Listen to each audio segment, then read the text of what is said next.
Баткен шаарында 2 мектептин курулушу жүрүп жатат. Баткендин чек арадагы Карабак айылында маданият үйү толугу менен капиталдык оңдоп түзөөдөн өттү. УТРК Баткендин журналисттери Стамбул шаарында эгемендүүлүктүн 34 жылдыгын жеринен чагылдырды. Ушул жана башка кабарлар бүгүнкү чыгарылышта, саламатсыздарбы? Бүгүн Атабейт улуттук тарыхый мемориалдык комплексинде 2022 жылдын сентябрында болгон Кыргыз-Тажик мамлекеттик чек ара тилкесиндеги окуялардын 3 жылдыгына арналган эскерүү митинги болду. Курман болгондорду эскерүүгө Министрлер кабинетинин төрагасынын орун басары, УКМК төрагасы Камчыбек Ташиев баштаган күч түзүмдөрүнүн жана укук коргоо органдарынын жетекчилери, ардагерлер жана УКМКнын чек ара кызматынын өздүк курамы катышты. Митинг реквием жоокерлердин түбөлүк жайына гүл чамбар коюу менен башталды. Аларга багышталып Куран окулуп, андан соң иш-чаранын катышуучулары курман болгондорду 1 мүнөт үн катпай эскеришти. Курман болгон аскерлердин эрдиги Кыргызстандын тарых барагына түбөлүк жазылып калды. Быйыл 28 майда мамлекеттик чек араны коргоп жатып курман болгон аскерлердин урматына тургузулган эстеликтин ачылыш аземи өткөн. Жаңы монумент тынчтыктын баасы канчалык жогору экенин эске салат жана Кыргызстандын коопсуздугу үчүн өмүрүн берген баатырларга арналып тургузулган. Гранит такталарга 2000 жылдан бери болуп келген куралдуу кагылышууларда каза болгон 59 аскер кызматкеринин ысымдары жазылган. Алардын ичинен 50сү чек арачылар болгон. Чек ара сакчыларынын элесин түбөлүккө калтыруу максатында өлкөбүздүн көз карандысыздыгы жана аймактык бүтүндүгү үчүн өз өмүрүн курмандыкка чалган 4 чек арачы Атабейттин аймагында жерге берилген. Курман болгон баатырларды эскерүүгө арналган иш-чаралар бүгүн Кыргызстандын чек ара кызматынын бардык облустук башкармалыктарында өттү. Чек ара окуяларынын курмандыктары эскерилди. Эскерүү иш-чарасы бул ирет Баткен районунун Актатыр айылындагы чек ара курмандыктарынын элесине арналып тургузулган эстелик мемориалында өттү. Иш-чарага президенттин Баткен облусундагы ыйгарым укуктуу өкүлү Айбек Шаменов, район акими Данир Иманалиев жана чек ара окуяларында курман болгон жарандардын жакындары катышты. Алгач чек ара окуяларында баатырларча курман болгон жарандардын эстелигине гүл чамбарлар коюлуп, алардын арбайына багышталып Куран окулду. Ушундай эле иш-чара Лелек районунун Разаков шаарында дагы өтүп, район акими Асылбек Жеңишбек баштаган жергиликтүү жетекчилер, чек ара шейттеринин жакындары катышты. Баткенге Кыргызстан, Өзбекстан, Тажикстан мамлекеттеринин ооган согушунун ардагерлери келип, согушта курман болгон баатырлар эскерилди. Иш-чаранын расмий бөлүгү Баткен облустук Аппаз Жайнаков атындагы облустук драма театрында өттү. Тема боюнча Кундуз Жоробекова айтып берет.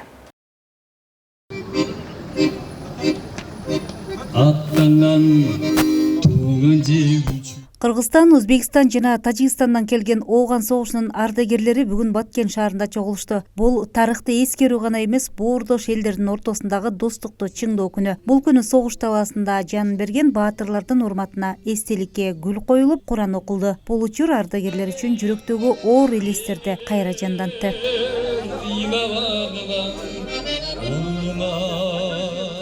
Мен айтып кетерим, бүгүнкү эскерүү күнү эскерүү турнир деп аталабыз. Бул эми 6 жыл мурун биздин правлениеде башталган, Ысык-Көл областына баштап, анан жыл сайын ар бир областтарга баягы эстафета катары жүргүзүп, ошо эскерүү турнирин өткөрөбүз.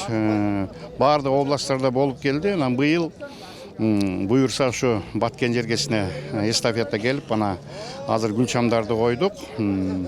Бул эмне дейбиз? Бул биринчиден өзүбүздүн баатырларча курман болгон жоокерлерди эскерүү, жана ошондой эле Советтер Союзунун баатыры Юрий Исламовду, жана өтүп кеткен биздин экс төрагалар бар, Нурлан Төрөбеков, Тыныбек Кадыров дегендер, жана ошондой эле кийин согуштан кийин да көптөгөн ардагерлерибиз бул дүйнө менен кош айтып кетишкен. Анан ошолорду эскерүү турнири. Бул болсо эмне эметет? Бул эми достук мамилени чыңдоо биринчиден, экинчиден жаштарды патриоттукка тарбиялоо мекенчиликке жана жаштарды спортко тартуу биздин эң биринчи максаттардын бири. Биз болсок Теңир тоодон келдик, Нарын шаарынан. Бүгүн жакшы иш-чара болгон атат. Ушул жерде Афган жоокерлерине, ветерандарына байланыштуу жакшы иш-чара болуп атат. 7 duvandan Afgandардың бары çoğuldu. Uşu Afgan baldarыбызды eşitip, Kur'an okutabız. Erdігін даңазалайбыз. Анан турнир өтөт. Программабыз баштығы. Уруксат этиңиздер, бүгүнкү маанайыңыздар 5 болсун. Албетте биз Андан соң иш-чаранын расмий бөлүгү Баткен облустук Апаз Жайнаков атындагы облустук драма театрда өттү. Анда президенттин Баткен облусундагы ыйгарым укуктуу өкүлүнүн орун басары Абдырашид Ташбалтаев катышып, облус башчысы Айбек Шамияновдун куттуктоосун жеткирип, сыйлыктарын тапшырды. Сиздердин кайраттуулугуңуздар менен экенчилик сезимиңиздер ар бирибизди тарбиялай, келечек муундарга татыктуу үлгү бола алат. Урматтуу Ооган согушунун ардагерлери, согуштун оор сабактары бизди ынтымакка, тынчтыкты сактоого жана бири-бирибизге таянып жашоого үйрөтүүгө талашсыз. Бүлбүл таза ал кезде көк жайнаган жаз эле. Ошондой эле согуш ардагерлери үчүн жергиликтүү маданият кызматкерлери тарабынан концерттик программада тартууланды. Кыргыз элинин кереметтүү Баткен жергеси, мына бүгүн Баткен жергесинде жакшынакай афгандардын Афган жеринде өтүп кеткендердин эскерүү күнү болуп отурат. Баткен жергесине келип, биз бу эл журт менен дайыма эл менен бирге болгондугубуз, жаштар менен бирге болгонубуз, жалпы ушу патриоттукка, мекенчиликке тарбиялоо боюнча өзүбүздүн жасап аткан жумушубузду жогорку деңгээлде өткөрүүгө дайыма аракет кылып келебиз. Ал эми жол кошуунун соңку бөлүгү спорттук иш-чара менен улантылды. Анда спорттун волейбол түрү боюнча Кыргызстан, Өзбекстан жана Тажикстандан келген ардагерлердин командалары өткөрүлдү. Кыргыз Республикасы боюнча афгандардын иш-чарасы өтүп атат. Спорттук мелдеш боюнча 7 областтан келген. Бул болсо уже 6-чы oyun болуп атат. Биринчиси Суккөлдө, экинчиси болсо Ош областында өткөн. Анан Талас жергесинде өттү, Нарында өттү, 6-чысы болсо Баткен областында өткөрүлүп атат. Международный кылганга аракет кылып атабыз. Өзбекстандан, Тажикстандан келип туруп спорт менен катышып атат. Анан патриотический воспитание болот. Балдарга спорт жагынан тарбияны көрсөтөлү деп атабыз. Кыргызстан боюнча 7253 адам кызмат кылган. Ошонун ичинен 253 кишisi каза болгон. 4-өө безбеси катыш жок болгон, калгандары каза болгон да Афганистан жеринде. Анан бүгүнкү күндө болсо 6000ден ашык афганистер бар. Негизи биздин максатыбыз бир эле Кыргызстандагы Ооган согушунун ардагерлери чогулуп бири-бири менен көрүшүү эмес. Бул жерде биздин коңшу мамлекеттердеги ошол союздун убагында согушка катышкан ардагерлер бар. Тажикстандан бүгүн келип атат бир команда, Өзбекстандан келип атат, талашка болсок Казакстандан келет. Ушундай биздин жакын коңшу өлкөлөрдүн дагы Ооган согушунун ардагерлери менен чогуу баарлашабыз ар дайым. Бул ынтымак, эл аралык ынтымак да. Биз согуштун ардагерлери биз менен ар дайым мамиледе, алакада жүрөбүз да. Жыл сайын салтка айланып калган бүгүнкү жолугушуу достуктун, боордоштуктун жана тынчтыкка болгон биргелешкен чакырыктын символу. Негизгиси тарыхты эскерүү менен бирге достукту чыңдоо болуп саналат. Кундуз Жорубекова, Расул Акматов, жаңылыктар.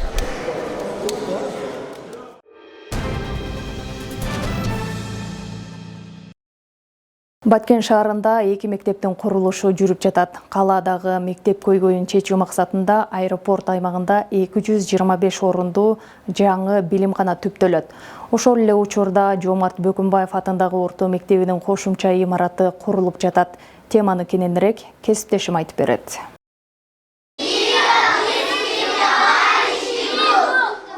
Жомарт Бөкүнбаев атындагы орто мектеп Баткен шаарындагы жалгыз орус тилдүү билим уясы. Мында окуучулардын саны көп болгондуктан бир класста 40тан ашуун бала билим алууга туура келет.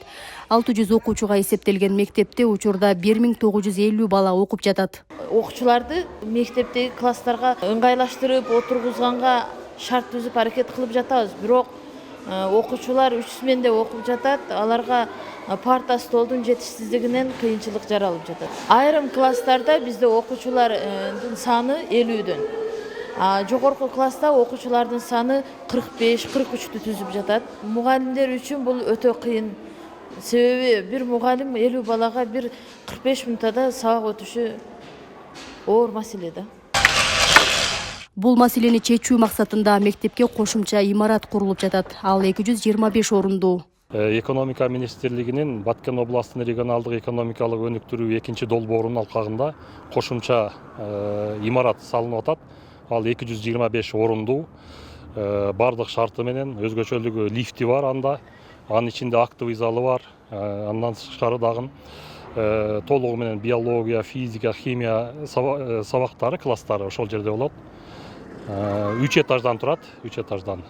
Мөөнөтү ошо 2026 жылдын 1 сентябрына тапшырылат. Баткен шаарынын аэропорт аймагында дагы бир 225 орундуу типтүү мектеп салынып жатат. 3 кабаттан турган заманбап билимкана пайдаланууга берилсе, бул аймактагы 500гө жакын бала жаңы имаратта билим ала баштайт.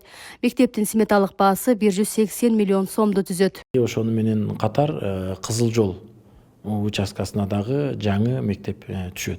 Анан эң негизги биздин эң чоң мектебибиз катарында Чет булак кварталына Россия Федерациясы менен Кыргыз Республикасынын президенттеринин кол коюшунун алкагында Кыргызстанга 9 мектеп салынмак. Ошонун катарында Баткен шаарында да бир мектеп бар.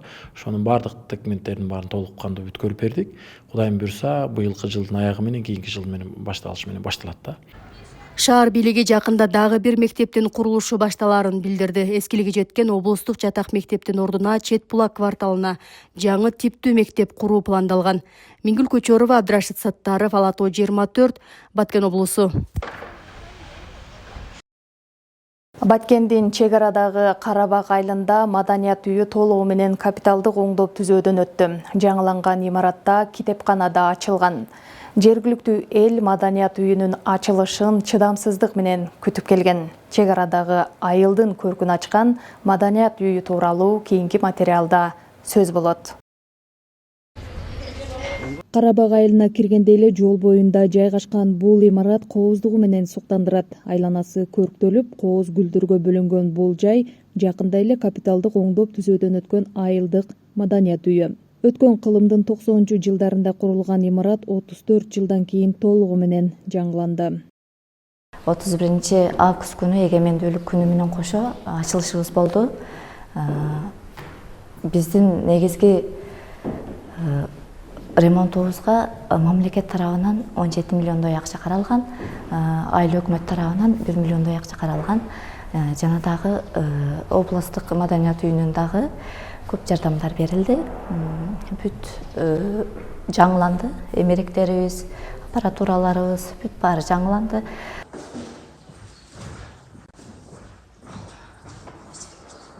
Үч 350 адамды батыра алган сахна баардык талаптарга ылайыктуу болуп курулду. Жаңыланган жумшак отургучтар, жылуулук системалары, жарык берүүчү жана музыкалык аппараттар түрдүү маданий иш-чараларды өткөрүүгө мүмкүндүк берет. Эми айылдын чыгармачылыкка шыгы бар тургундары үчүн түрдүү багытта ийримдер түзүлөт. Буюрса тагын жаштарды маданиятка чакырып, жаштарга маданиятыбызды кеңири таркатып, иримдерди иштеп атабыз азыр, ошо иримдердин үстүнөн иштеп атабыз. Жаштарыбызга кеңири жайылтуу максатында. Жаңы маданият үйүнүн алдыңкы маданият үйлөрүнөн болгондуктан райондук деңгээлдеги иш-чараларды буюрса 19 сентябрга кыргыз тили күнүгө карата 23-гө негизи ошого карата Мырзайым 2025 улуулар конкурсуну уюштуруп атабыз. Буюрса 19 күнү белгиленет. Ошого иш-чараларды өткөрөбүз. 30 окурманга ылайыкташтырылган. 30 окурман кеңири келип отуруп окуса болот. Учурда окурмандарыбыз көп. Маданият үйүнүн экинчи кабатында китепканасы да бар. Мында жаңы окуу жылы башталгандан бери окуучулар күн сайын келип каалаган китептерин алып, окуп, билимдерин арттырышууда. Мында 10 миңге жакын түрдүү адабий жана илимий багыттагы китептер бар. Окурмандарынын саны 500гө жакын. Маданият министрлиги бизге жакшы көңүл бөлүп, ушундай жакшы, жаңы, жарык, таза имаратты ремонттон өткөрүп берди. Азыр ушул жерде мына окурмандарды тейлеп атабыз. Окурмандарыбыз көбөйдү, Кудай кааласа, мындан дагы көбөйүп атат. Күндөн күнгө окурмандарыбыз көбөйүп, анан бизде 5 жаштан 95 жашка чейин окурмандарыбыз бар. Китептерибиз бардык жанрдагы китептер бар. Белгилеп өтсөк, Оңдоп түзөө жумуштары өткөн жылы башталып, ушул жылы эгемендүүлүк майрамында жаңыланган маданият үйү эшигин ачты. Назгүл Абдрахманова, Жыргал Абдижалил уулу, жаңылыктар.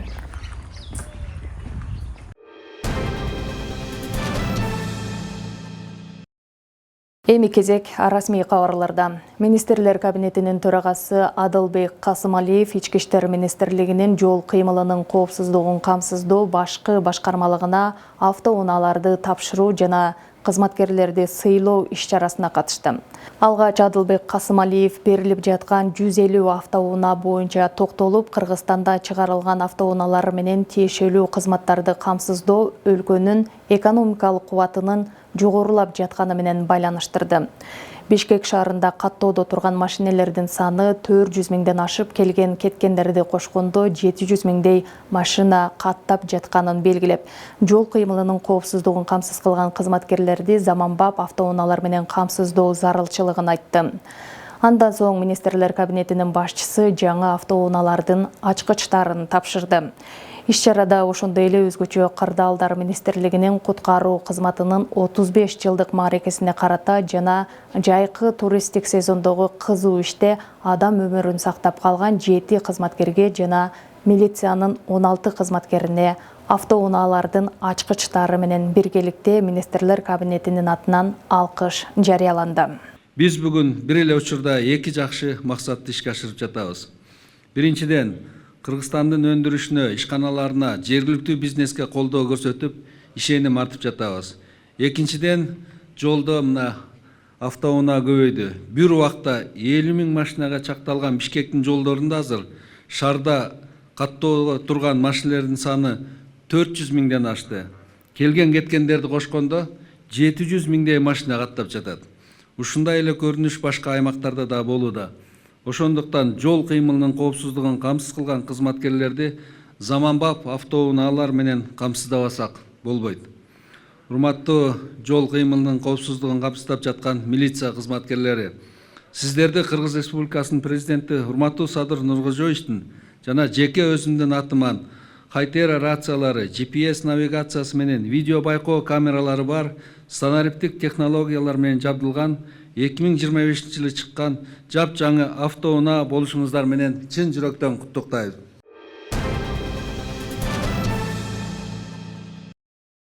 Стамбул шаарында Кыргызстандын эгемендүүлүгүнүн 34 жылдыгына арналган майрамдык иш-чара өттү.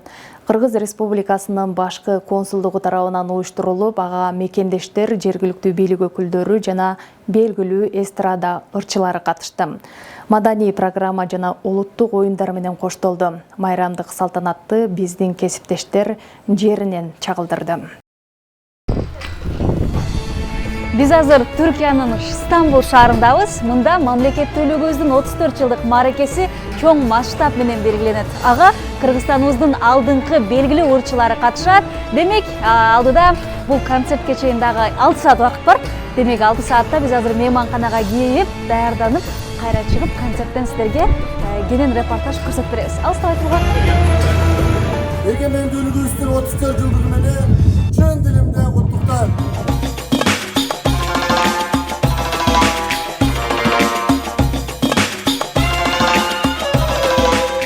Manas, barışın, adaletin, sevginin ve birliğin sembolüdür.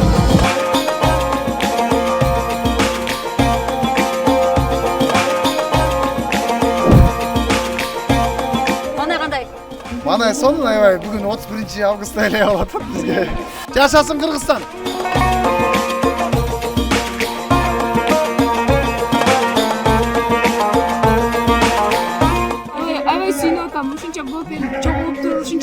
Demek bizim ынтымагыбыз мындай бекем экенде ичимен мотивация болот.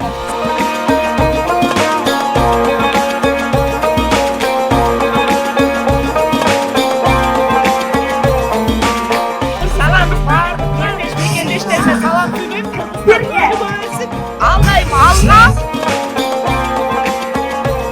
Türkiye'nin İstanbul Стамбул шаарында Кыргызстан эгемендүүлүгүнүн 34 жылдык мааракеси белгиленип жатат.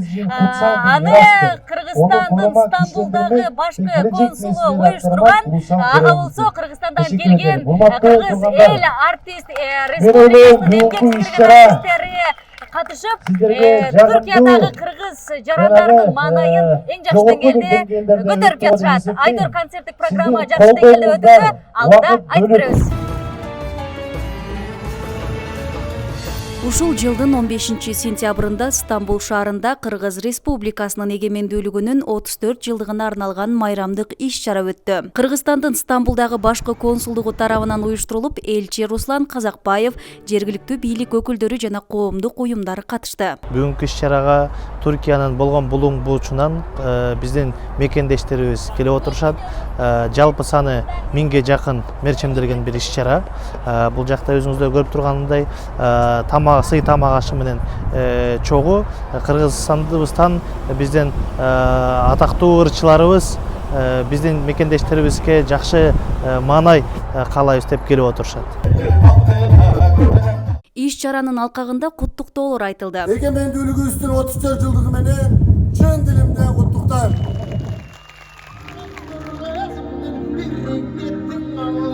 Белгилүү эстрада ырчылары Мирбек Атабеков, Асылбек Өзүбеков, Динара Акулова жана Элера Кабылжан кызы катышкан концерттик программа 4 саатка созулуп, майрамдык маанай тартууланды. Хитрлардын жаратуучусу, элибиздин сүймөнчүл ырчысы Мирбек Атабеков. Жакшыбыз, майрамыңыз менен. Рахмат, сиздерде майрамыңыздар менен. Маанай кандай? Маанай сонун, аябай бүгүн 31 августта эле болуп атат бизге. Ооба, бул жактагы элдердин маанайын аябай өзгөчө көтөрүп, жүрөктөрүн толкуттуңуз окшойт. Албетте, биякта өзгөчө бар. Кыргызстандагыдай эмес, бу жерде өтө мындай толкундоо менен эл, Кыргызстан өтө кадыр баркын билген адамдар чогулду да бул жерге, анан аябай мындай патриоттук сезимдер огуш бетер мындай сүйүү, Кыргызстаныбызга болгон сүйүүбүз күчөп, аябай толкундонуп турган бир абалга кездешип калдык бүгүн. Жашасын Кыргызстан! Ачык абада эркин калашымча Андрей Налев түнкү автобуска түшүп эртең менен бияктай тоголчап кыйкырып коюңуздар. Азыр бул концерттерден кайра кетебиз. Анталиядан бери келдиңиз. 12 саат автобус. Сиздерге кызына тапшырып коелу. Уюштуруучулардын айтымында мындай иш-чаралар журтташтардын өз мекенине болгон сагынычын жеңилдетип, маданий байланышты чыңдоого өбөлгө болот. Мирзат Нуманов, Айбегим Набиева, Шарлота Ешматова, жаңылыктар.